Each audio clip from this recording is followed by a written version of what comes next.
प्रेम से बोलिए चौथ माता की जय।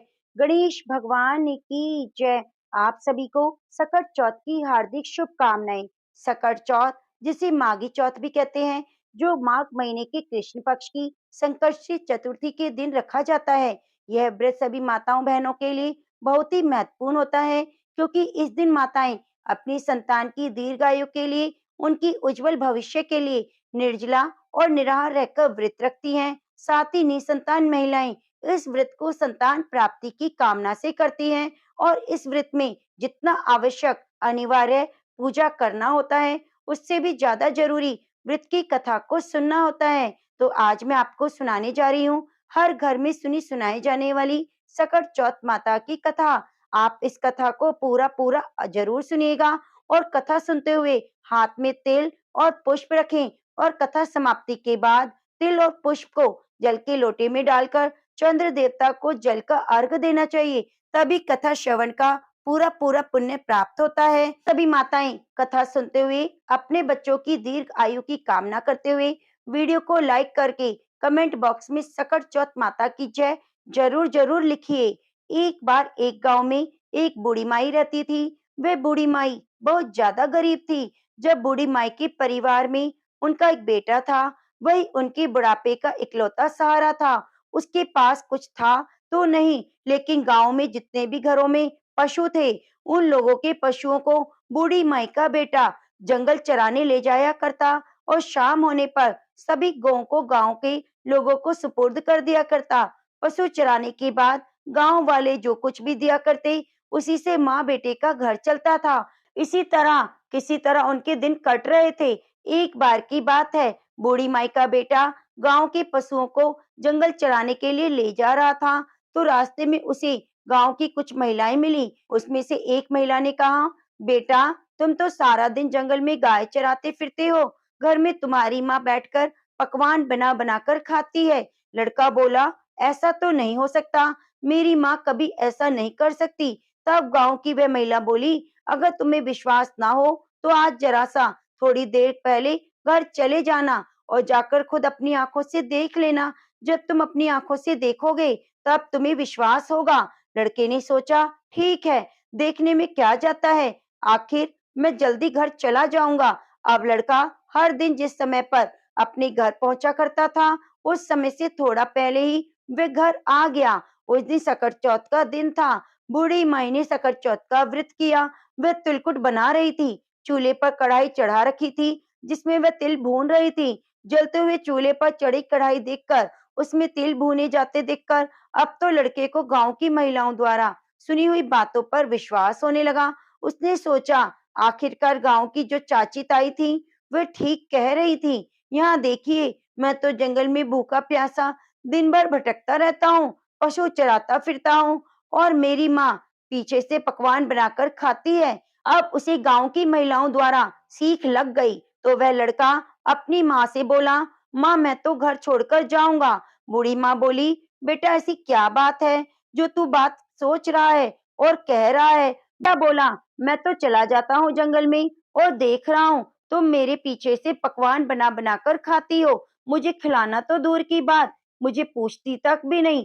अब मैं इस घर में नहीं रहूंगा, मैं तो जंगल में जाऊंगा। बूढ़ी माँ अपने इकलौते बेटे को बहुत समझाती है, बेटा आज तो सकट चौथ का व्रत है, इसमें तिलकुट बना रही थी, लेकिन बेटा नहीं माना। बूढ़ी माई समझ गई, जरूर इसे किसी ने सिखा पढ़ा दिया है, अब वह कहने से नहीं मानेगा। जब बेटा जाने लगा तो बूढ़ी माई ने बेटे से कहा, बेटा यह लो सकट चौथ व्रत के तिल, अब तुम्हें इन्हें अपने साथ लेकर जाओ, और जहाँ कहीं भी तुम पर कोई मुसीबत आए तो तिल का चौक पूर कर बैठ जाना। अगर मैं तुम्हारे नाम के व्रत करती होंगी तो तुम्हारी मुसीबत टल जाएगी।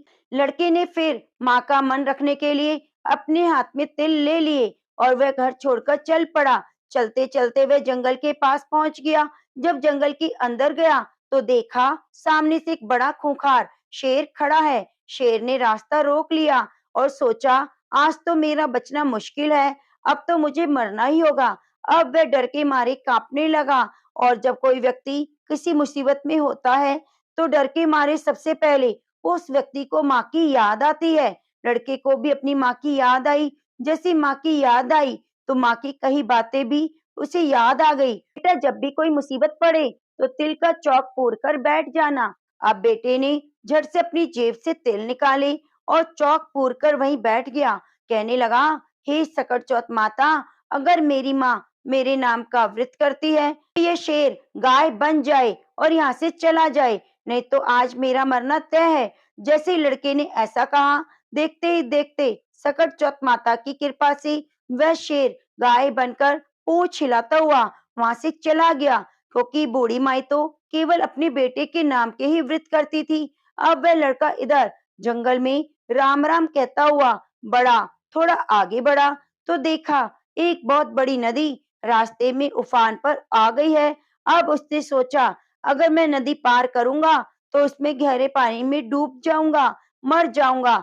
एक तो नदी का बहाव तेज है, ऊपर से तूफान भी आया है। अगर मैं ये नदी पार नहीं करता तो रात भी यहीं हो जाएगी। पीछे घना जंगल है, जंगल में रहने वाले जंगली जानवर तो मुझे निश्चित ही छोड़ेंगे नहीं, मुझे कच्चा खा जाएंगे। आगे देखो कुआं, पीछे देखो खाई। फिर याद आई उसे माँ की। अब तो वह लड़का फिर से तिल का चौक पूर कर बैठ गया और बोला, हे सकट चौथ माता, अगर मेरी माँ मेरे नाम का व्रत करती थी तो यह नदी दो हिस्सों में बट जाए, मुझे रास्ता दे दे, नहीं तो आज मेरा मरना तय है। अब जैसे ही लड़के ने ऐसा कहा, नदी देखते ही देखते दो हिस्सों में बट गई। अब उसे आगे जाने का रास्ता मिल गया, क्योंकि बूढ़ी माई तो अपने बेटे के नाम का ही व्रत करती थी।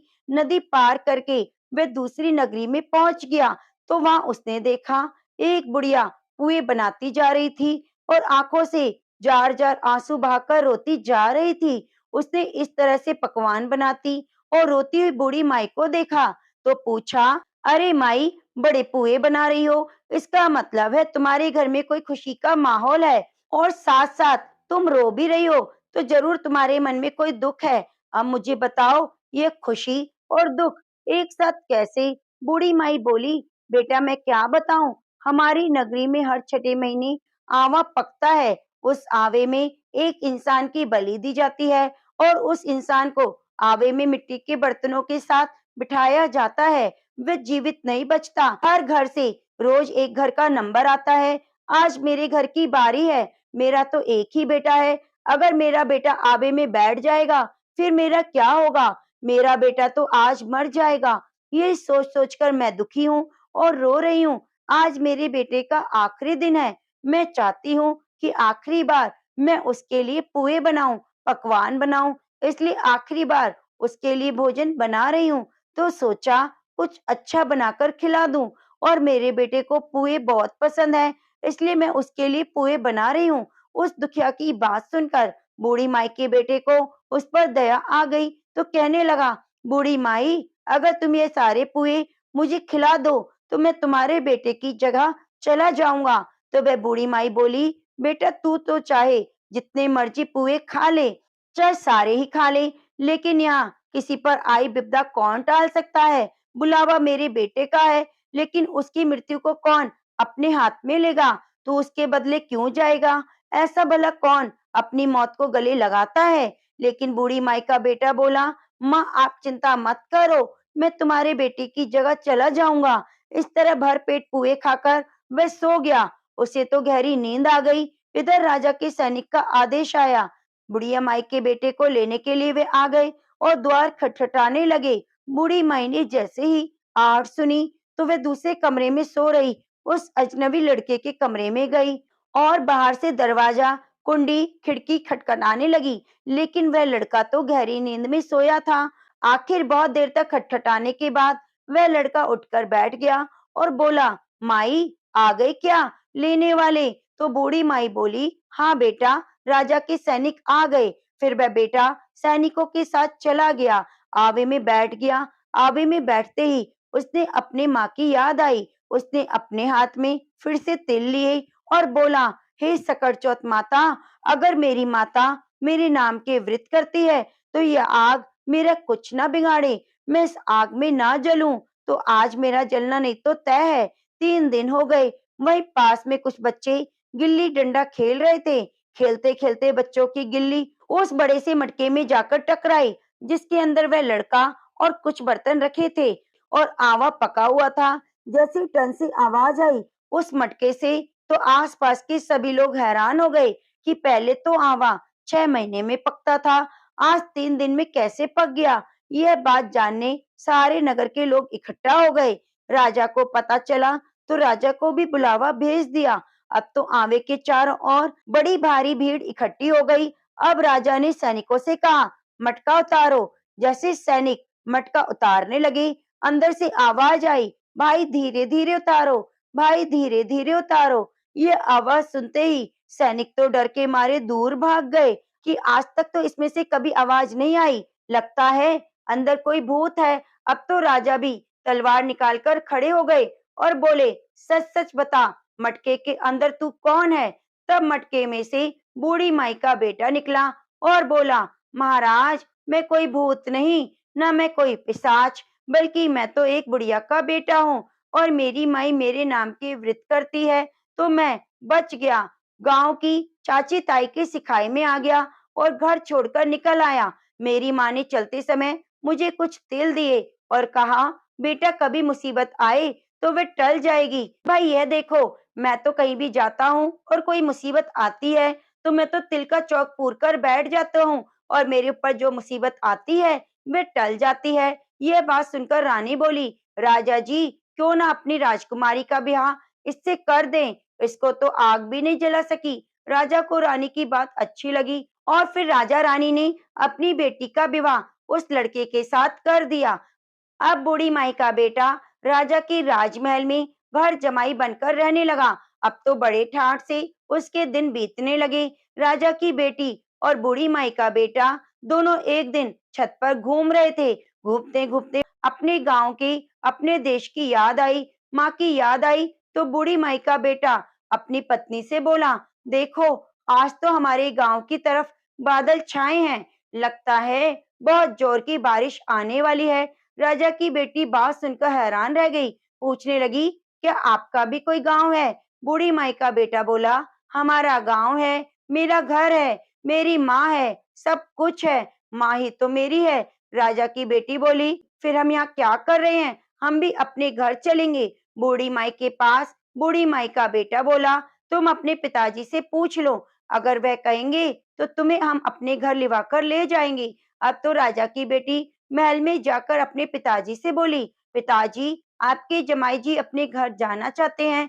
राजा ने कहा, तुम दोनों अपने घर की जाओ, कमाओ खाओ, अच्छे से अपनी गृहस्थी बसाओ, हम तो भाई इसी में खुश हैं, इसी में राजी हैं। अब तो राजा ने विदाई की, खूब सारे हीरे मोती, जवाहरात, हाथी, घोड़े सब देकर विदा किया। अब दोनों खुशी खुशी चल पड़े।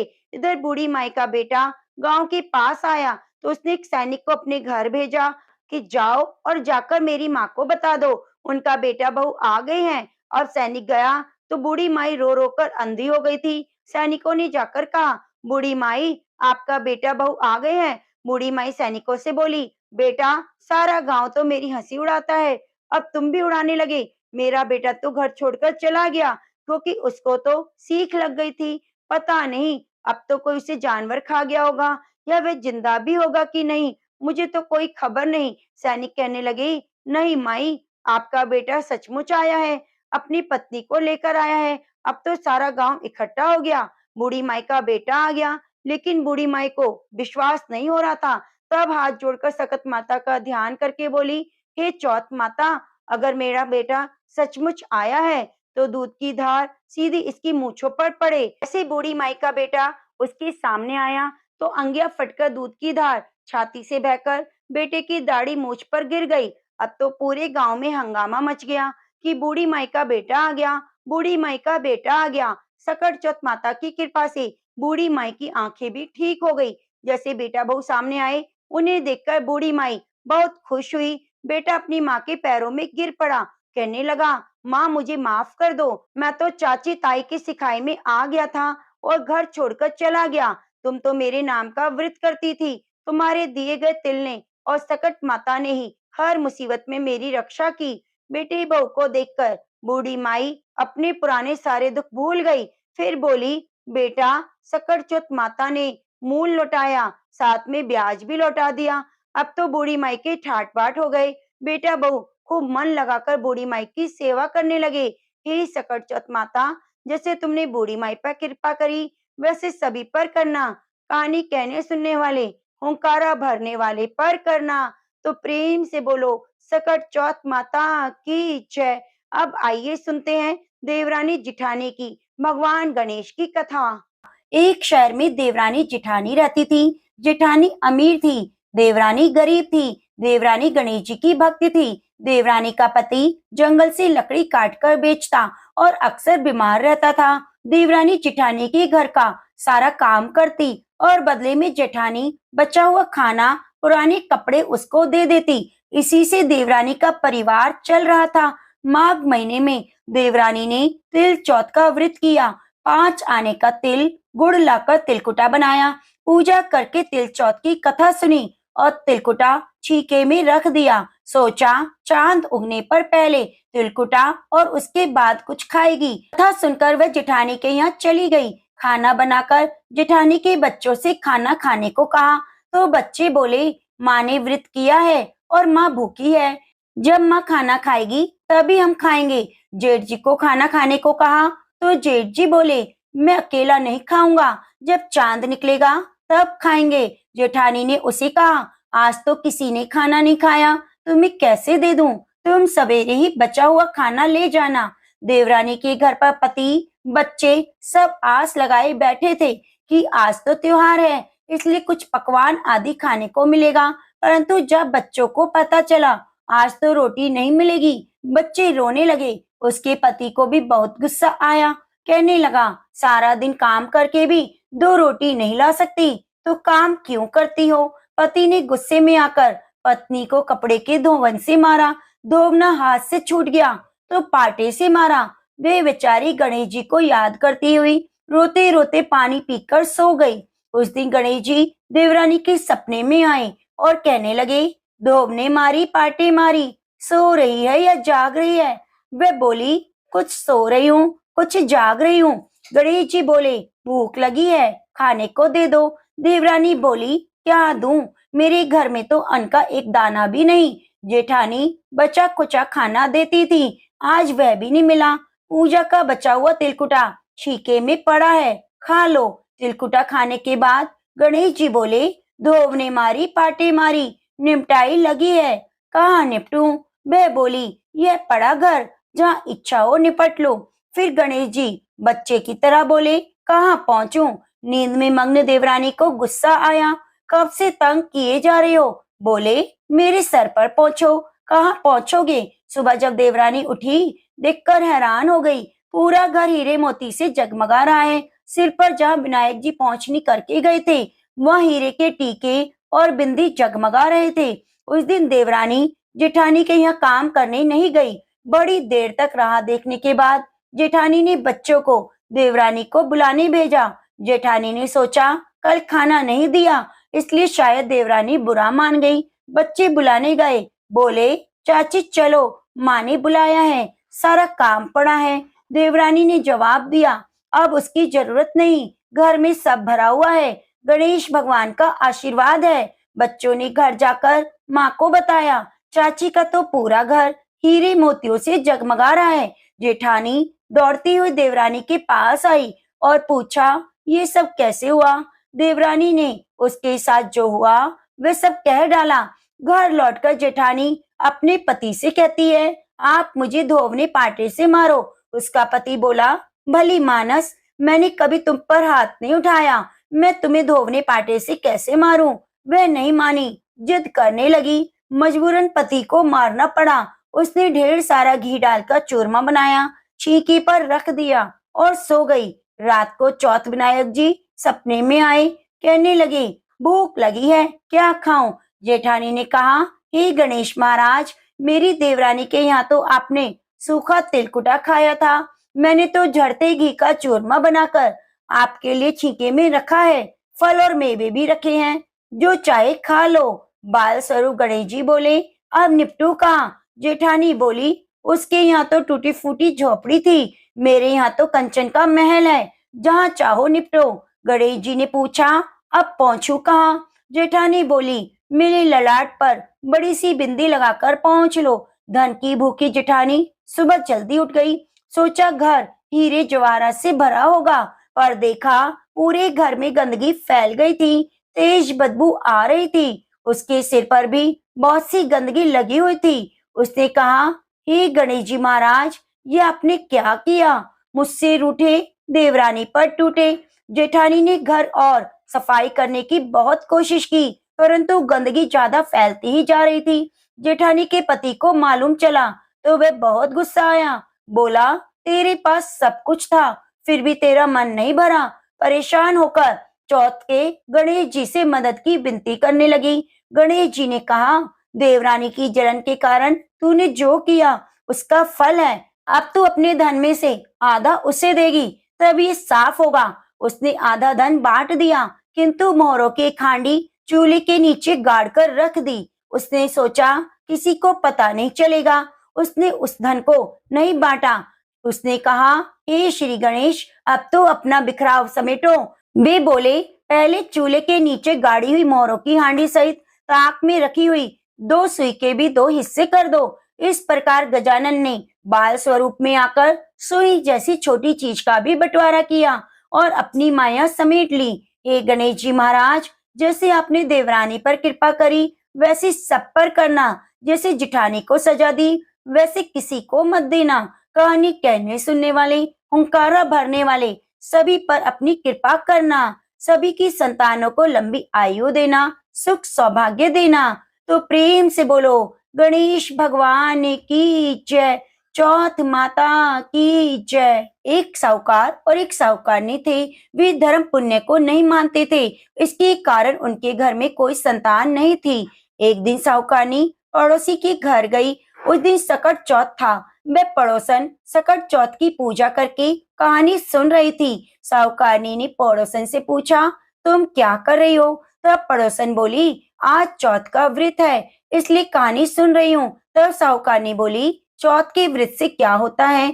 तब पड़ोसन बोली, इसके करने से आन धन सुहाग पुत्र सब मिलता है। तब साहूकारनी ने कहा, यदि मेरा गर्भ रह जाए तो मैं 1.25 सेर तिलकुट करूंगी और चौथ का व्रत करूंगी। श्री गणेश भगवान की कृपा से साहूकारनी के गर्भ रह गया तो वह बोली, मेरे लड़का हो जाए तो मैं 2.5 सेर तिलकुट करूंगी। कुछ दिन बाद लड़का हो गया तो वह बोली, हे चौथ माता, मेरे बेटे का विवाह हो जाएगा तो 5 सेर का तिलकुट करूंगी।